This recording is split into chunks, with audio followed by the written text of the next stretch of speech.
Y comenzamos por el Neolítico. Y como hemos dicho, el Neolítico es el periodo de la historia, bueno, más bien de la prehistoria, en el que la población deja de ser cazadora-recolectora e inventa la agricultura y la ganadería. Y la pregunta que nos tenemos que hacer es por qué aparece de repente la agricultura y la ganadería, cuando después de varios millones de años los seres humanos no habían nunca manifestado este tipo de actividades y se habían dedicado a la caza y la recolección. Y la razón la encontramos en un cambio climático radical. En torno al 10.000 a.C., entre el 10.000 y el 8.000 a.C., se va produciendo poco a poco la finalización de la edad de hielo, de la última de las edades de hielo, la última glaciación, que había mantenido gran parte del continente europeo cubierto de hielo. Esto quiere decir que gran parte del mundo empieza a secarse, se retiran los hielos, se seca el clima y además empiezan a subir las temperaturas. Muchas zonas se desertizan y la gran parte de los animales a los que estaban acostumbrados los hombres y las mujeres del Paleolítico comienzan a emigrar hacia el norte o hacia el sur, es decir, hacia los polos e incluso a extinguirse.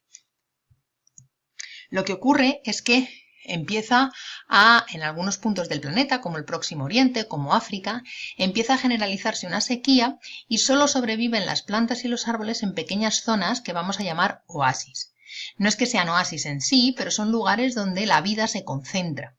Animales, plantas y seres humanos acuden a esas zonas para poder sobrevivir y en esas zonas de convivencia estrecha los hombres y las mujeres van a observar cómo se comportan plantas y animales y van a empezar a desarrollar métodos para criar animales y cultivar plantas y no tener que desplazarse continuamente en busca de un alimento que cada vez es más escaso.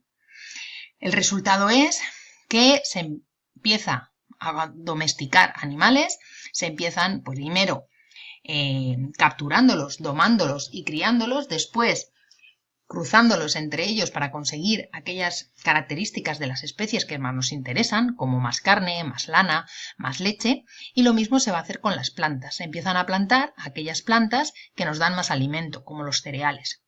Así se inventa la agricultura y la ganadería. ¿Y cómo ocurre esto? ¿O cuándo ocurre esto? Bueno, pues el primer foco es el Próximo Oriente, en esta zona de aquí que veis en verde, que es la zona que llamamos el creciente fértil, ¿de acuerdo? Que está, si os dais cuenta, en Asia, en la zona de Asia que está cerca de África y cerca de Europa.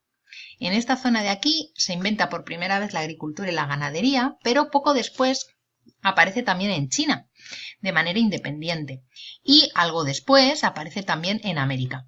Desde estos focos va a ir expandiéndose hacia otras zonas del planeta hasta que finalmente toda la región del mundo aprende o en ella se difunde la agricultura y la ganadería. ¿Y qué supone? Pues supone que la población, que en el Paleolítico tenía una economía depredadora, ahora pasa a tener una economía productora. ¿Qué quiere decir eso? Bueno, pues lo que quiere decir es que cuando decimos que los hombres del Paleolítico tenían una economía depredadora es porque no producían su propio alimento, eran depredadores, es decir, cogían de la naturaleza aquello que necesitaban para alimentarse. Es lo mismo que ocurre con el resto de animales. Ya sea un herbívoro, ya sea un carnívoro, ninguno de ellos produce su propio alimento, sino que lo toma del medio, lo toma de la naturaleza. A eso llamamos nosotros una economía depredadora. Y los hombres y mujeres del Paleolítico cogían, recolectaban frutos y cazaban animales, eran depredadores. Sin embargo, ahora los hombres empiezan a producir su propio alimento, a plantar sus propias plantas, a cultivarlas y a recoger sus frutos, y a criar su propio ganado para poder alimentarse. A esto lo llamamos economía productora, y el ser humano es el único animal que es capaz de hacerlo. Precisamente por este cambio va a cambiar muchísimas cosas, porque pasar de una economía depredadora a una economía productora tiene un montón de consecuencias. La primera de ellas es que dejamos de ser nómadas. Acordaos que ser nómada significaba moverse de un lugar a otro cambiando continuamente de residencia.